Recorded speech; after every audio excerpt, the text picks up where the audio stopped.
With the Elder Scrolls Online, we're bringing two different groups of players together. We got the Elder Scrolls crowd, which is used to great games like Skyrim and Oblivion and Morrowind and the older games. And then we have the MMO crowd, which is used to all the great MMOs from the last 15 years. We're bringing them all together into one great game, and we're really excited to tell you about it.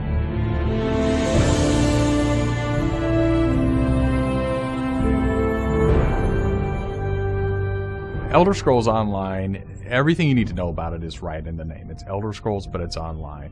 And when the team set out, they wanted to create strategic real-time combat.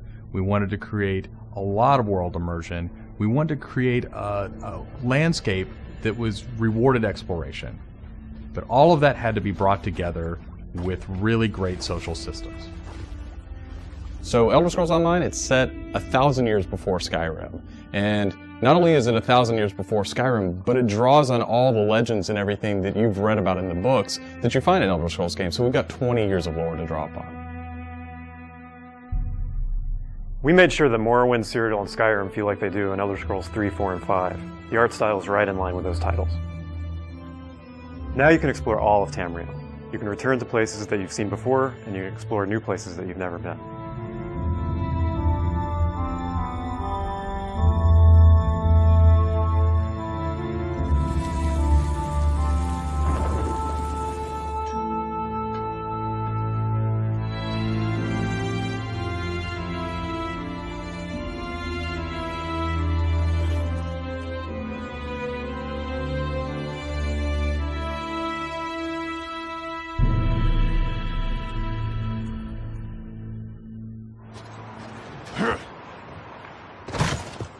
This is an Elder Scrolls combat system.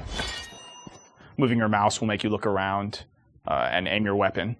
You can tap your left click to attack, hold it to power, hold your right click to block, and of course sprinting, crouching, and sneaking around play a role.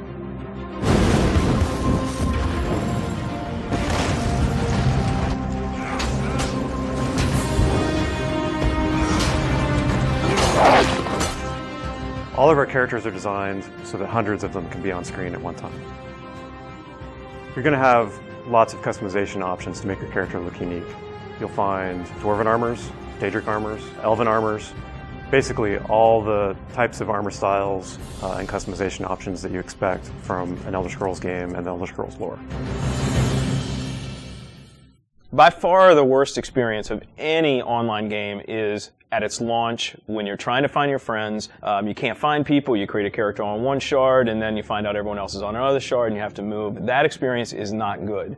So we are not going to have shards. We have a technology we call Mega Server where all players are on one server. So all your friends are right there, you just create a character, you click play and you go. The game is smart about where to put you.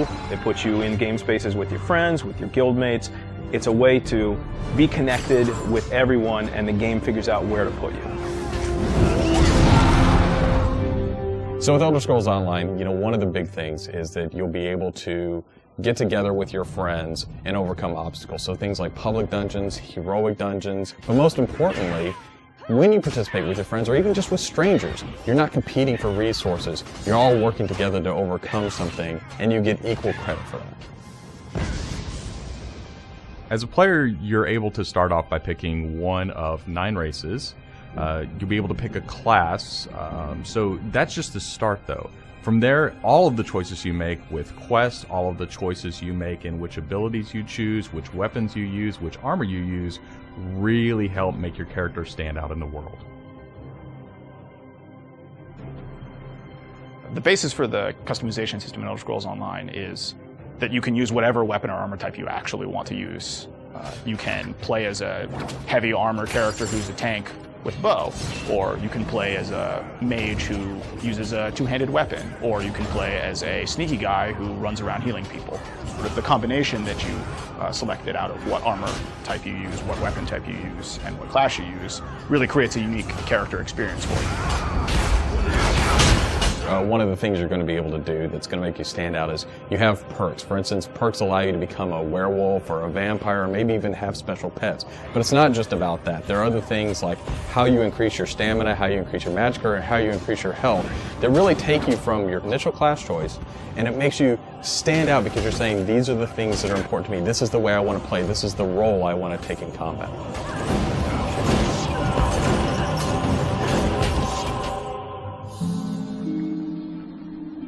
Questing in Elder Scrolls Online was built around a pretty simple concept, and that was that we wanted the player to explore. And we wanted, when the player explored, for them to be able to see something around a corner and say, oh, well, I was on this quest, but now I see something over there that's really interesting. And so they had this decision point of, which thing do I do next? And that's really where we want the player to go. It's not what do I do next, it's which one of these things do I do next.